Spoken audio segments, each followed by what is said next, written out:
Sejumlah tenaga pendidik melakukan berbagai cara agar siswa tetap bisa belajar. Perjuangan anak berkebutuhan khusus belajar di tengah pandemi COVID-19. Tantangan belajar jarak jauh menjadi cerita tersendiri bagi mereka yang berjuang demi merajut masa depan.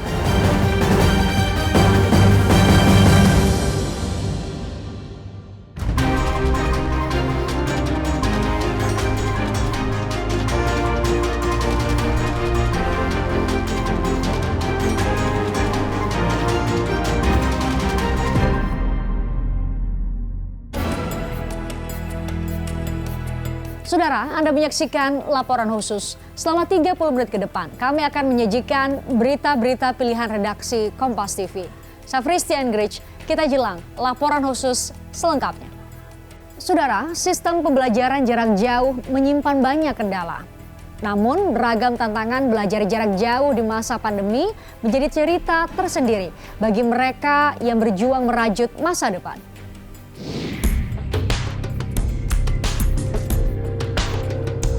Sistem pembelajaran jarak jauh sejak Maret 2020 sebagai upaya menekan penyebaran COVID-19 masih menjadi persoalan. Mulai dari persoalan disparitas teknologi antar rumah tangga, jaringan internet antar daerah, hingga literasi teknologi guru dan orang tua yang bervariasi masih banyak ditemui. Menurut pakar kebijakan publik Universitas Gadjah Mada, Agustinus Subarsono, persoalan jaringan internet dalam sistem daring merupakan kendala utama bagi siswa dan guru. Data dari Asosiasi Penyelenggara Internet Indonesia atau APJII, sebaran akses internet di Indonesia masih didominasi oleh Pulau Jawa, sebesar 56,4%. Disusul Pulau Sumatera 22,1%, Pulau Sulawesi 7%. Pulau Kalimantan 6,3%, Pulau Bali dan Nusa Tenggara sebesar 5,2%. Terakhir, Maluku dan Papua sebesar 3%. Kesenjangan inilah yang menjadi salah satu faktor persoalan pembelajaran daring terutama di daerah-daerah sulit jangkauan internet.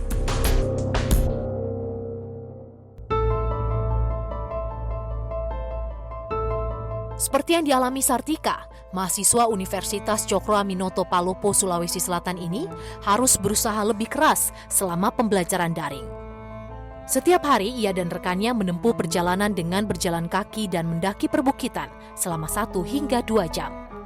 Bahkan untuk bisa mengakses internet, Sartika dan kawan-kawannya harus memanjat pohon. Selain kendala sinyal internet, biaya kuota internet juga jadi permasalahan bagi Sartika. Kadang itu ada mata kuliah mulai dari pagi sampai sore jam 4 sore, mulai dari jam 8 sampai jam 4 sore, baru kadang juga saya lanjut sampai malam karena kan harus ada tugas yang diselesaikan. Jadi biasa kadang sampai jam 11 malam baru pulang ke rumah. Cerita yang sama datang dari perbatasan Indonesia-Malaysia. Kisah siswa di Desa Sekida, Kecamatan Jagio Barang, Bengkayang, Kalimantan Barat ini menjadi potret perjuangan belajar di tengah pandemi. Ayu harus berjalan kaki selama 30 menit menelusuri hutan, melewati jalan berbukit, hingga menyeberangi jembatan bambu demi sampai ke sebuah pondok yang didirikan khusus sebagai tempat mengakses sinyal internet. Dari bukit sinyal inilah para siswa bisa mengikuti pembelajaran daring. Namun, demi lancarnya akses internet, siswa harus meletakkan HP di tempat khusus dan tidak bisa bergeser agar proses pembelajaran daring tidak terganggu. Kami anak-anak perbatasan di sini sedang belajar online karena cuma di Bukit Pak Abu ini yang ada sinyal internetnya. Harapan kami semoga pemerintah memperhatikan kampung kami di Sentabeng, Desa Sekida yang belum memiliki akses jalan yang baik, listrik dan internet. Hanya sinyal bukit yang menjadi tempat mereka menimbah ilmu dan meraih masa depan. Merajut asa di tengah pandemi, mereka berharap COVID-19 segera berakhir di tanah Ibu Pertiwi.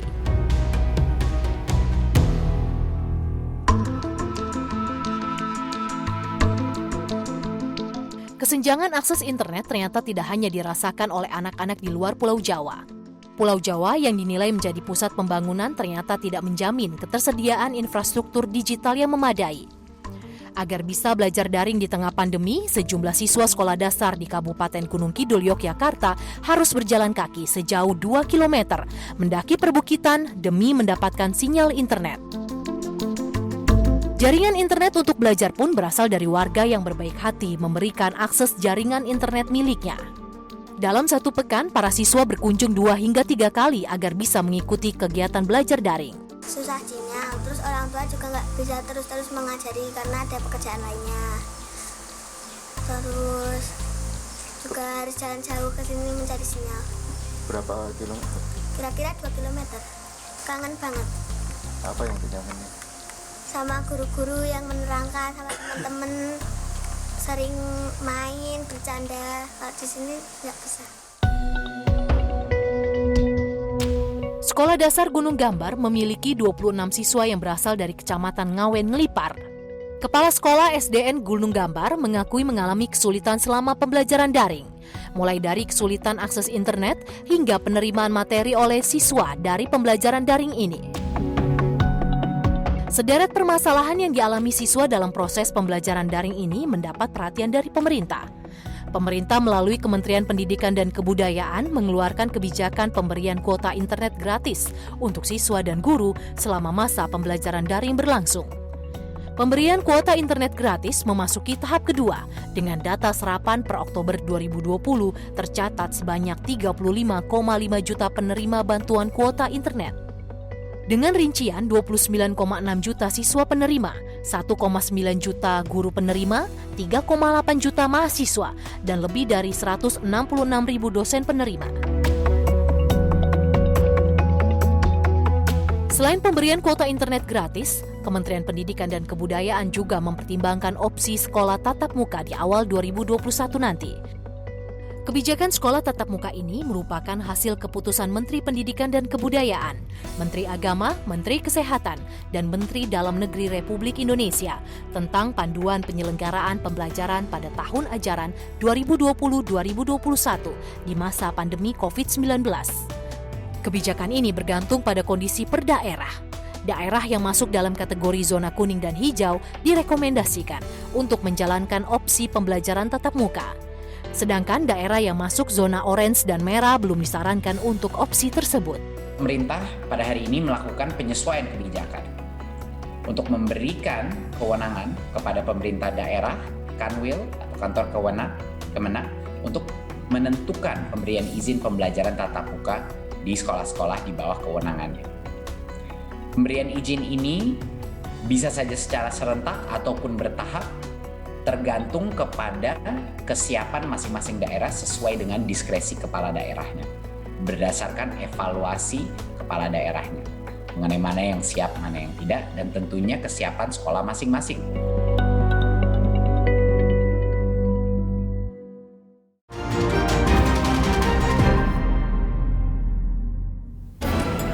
Saudara, pandemi COVID-19 berdampak serius pada dunia pendidikan. Masih banyak siswa yang mengeluh sulitnya mengikuti sistem belajar daring. Sejumlah tenaga pendidik melakukan berbagai cara agar para siswa tetap bisa mengikuti pelajaran.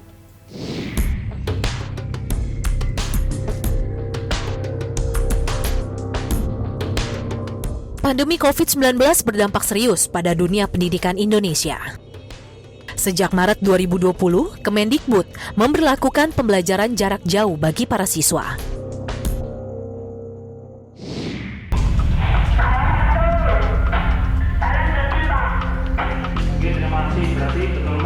Seperti di Solo, Jawa Tengah, seorang guru sekolah dasar negeri Mojo, Solo menggunakan HT atau radio komunikasi sebagai sarana belajar mengajar. HT atau radio komunikasi ini dipandang lebih efisien dan hemat dibandingkan dengan ponsel pintar. Ada 29 siswa yang tersebar di sejumlah wilayah dengan jarak terdekat 200 meter dan terjauh 4 kilometer. Kalau HT, alhamdulillah dari sekolah support, kemudian ada juga dari donatur yang memberikan HT-nya kepada kami untuk digunakan dalam pembelajaran. Para siswa di rumah tetap semangat mengikuti proses belajar mengajar menggunakan HT. Komunikasi pun dapat terjalin dua arah. Guru dapat menjelaskan pelajaran dan memberikan soal secara langsung. Sebaliknya, siswa dapat bertanya dan memahami pelajaran.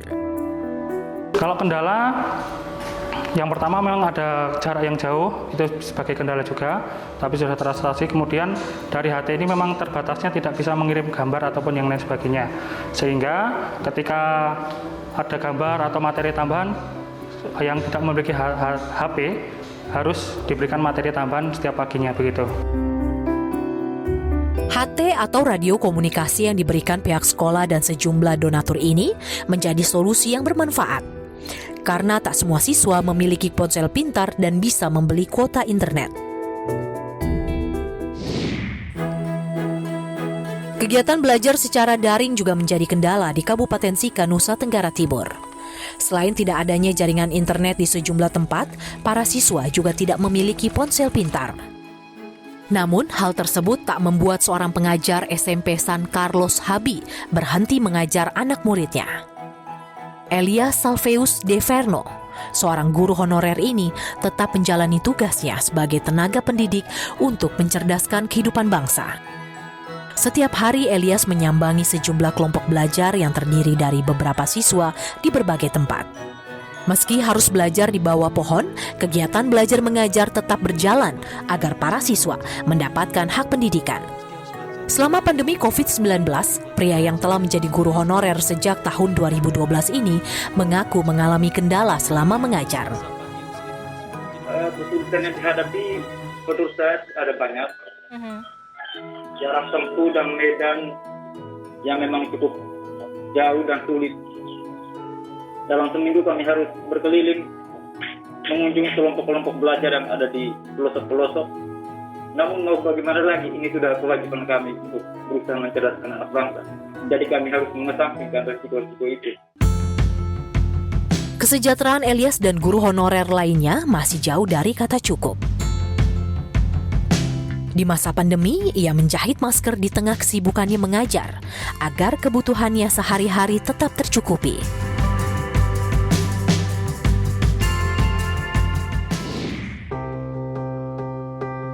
Tak jauh berbeda dengan Elias, seorang guru honorer Taman Kanak-kanak Adam P. Dolot, Kota Molino, Kota Mobagu Barat, Sulawesi Utara, tetap mengajar dengan metode belajar dari rumah. Setiap hari, Mentari Mundok berjalan kaki dari rumah ke rumah untuk mengajar. Membawa perlengkapan belajar, Mentari melewati jalanan beraspal dan tepian kolam sejak pukul 8 pagi. Dengan tetap menerapkan protokol kesehatan, Mentari mengajar anak didiknya selama 25 menit. Kendala pertama jarak, kan ada kendaraan. Jadi biasanya kalau cuma di sekitaran sekolah itu jalan kaki, atau naik sepeda. Nah kalau jauh begitu naik bentor. Tapi kan kalau di sini kan nggak bisa ditempuh sampai bentor nggak bisa sampai di sini tuh. Jadi mesti jalan kaki. Apalagi yang pertama itu cari rumah siswa, nih tahu di mana nomor WA-nya nggak ada. Orang tua siswa mengaku sangat terbantu dengan kedatangan guru Mentari yang tak pernah lelah memberi pelajaran kepada anaknya.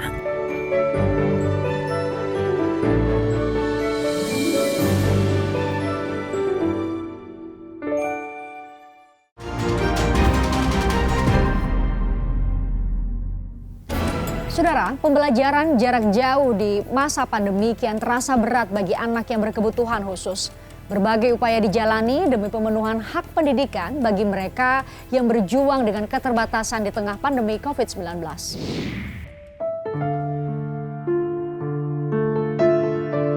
Kesulitan dalam pembelajaran jarak jauh turut dirasakan anak berkebutuhan khusus atau ABK di masa pandemi COVID-19.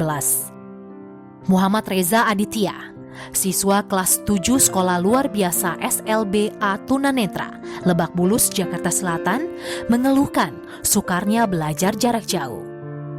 Ia mengalami tunanetra low vision. Meski masih bisa melihat, penglihatannya sangat terbatas.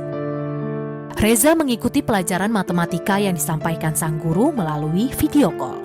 Namun proses pembelajaran tak berjalan mulus. Diwarnai kendala koneksi internet dan kesulitan Reza memahami materi. Nah sekarang 2 kali 2 berapa? 4. Halo? Ya? 4. Nah, Hasil dari 2x2 tersebut lagi berarti 4x2.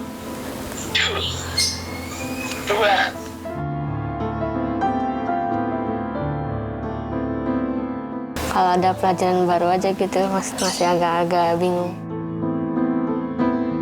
Pembelajaran jarak jauh di masa pandemi kian terasa berat bagi Reza. Kedua orang tuanya yang juga penyandang tunanetra tidak bisa maksimal membantu Reza dalam belajar online. Nah, kan bapak tunanetra tuh, kayaknya nggak mau ngerepotin gitu, nggak mau ngerepotin, harus mandiri lah. Mandiri, belajar sendiri. Kalau di sekolah tuh mudah dipahami karena kan lebih jelas gitu. Tulisannya ada yang salah gitu bisa dikasih tahu sama guru. Kalau di rumah kan kadang-kadang koneksinya jelek. Pembelajaran daring menambah pengeluaran orang tua Reza.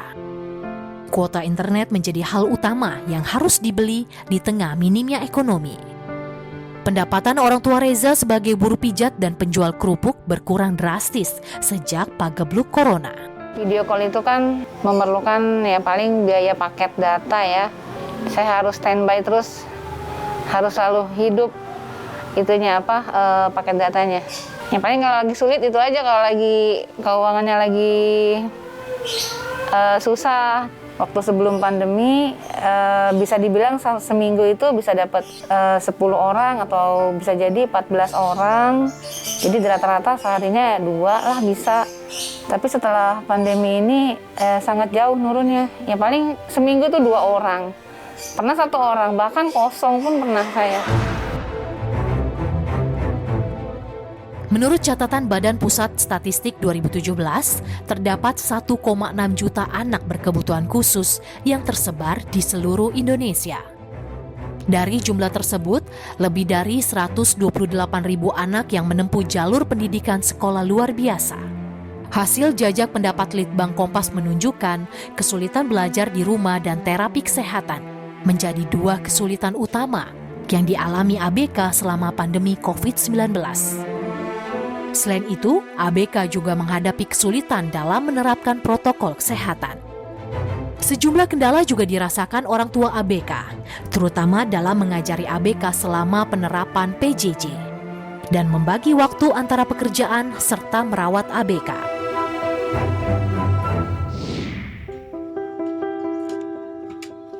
Tak hanya anak didik yang kesulitan dalam proses belajar, tenaga pengajar pun mengalami masalah pelik di masa pandemi. Di Grobogan, Jawa Tengah, guru honorer SLB AY YPLB sekaligus penyandang tunanetra menyambangi peserta didik untuk mengajar menulis huruf Braille akibat sulit menerapkan sistem PJJ. Dengan segala keterbatasan dan menguras tenaga, Agus merasa perlu mengajar 9 muridnya setiap hari secara langsung.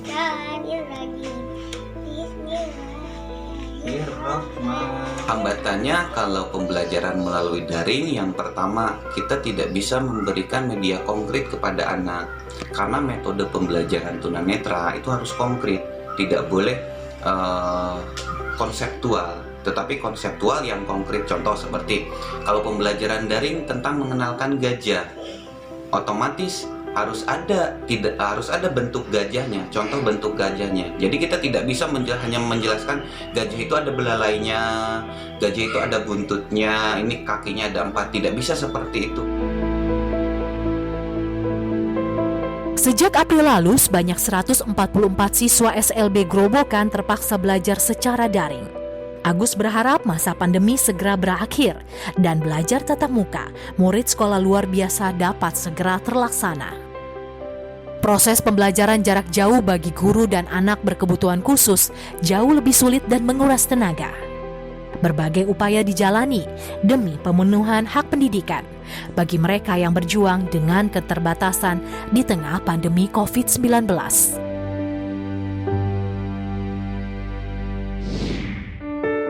Saudara, demikian laporan khusus edisi kali ini. Terus saksikan berita-berita pilihan redaksi Kompas TV tiap Selasa malam. Saya Christian Grich, terima kasih. Sampai jumpa.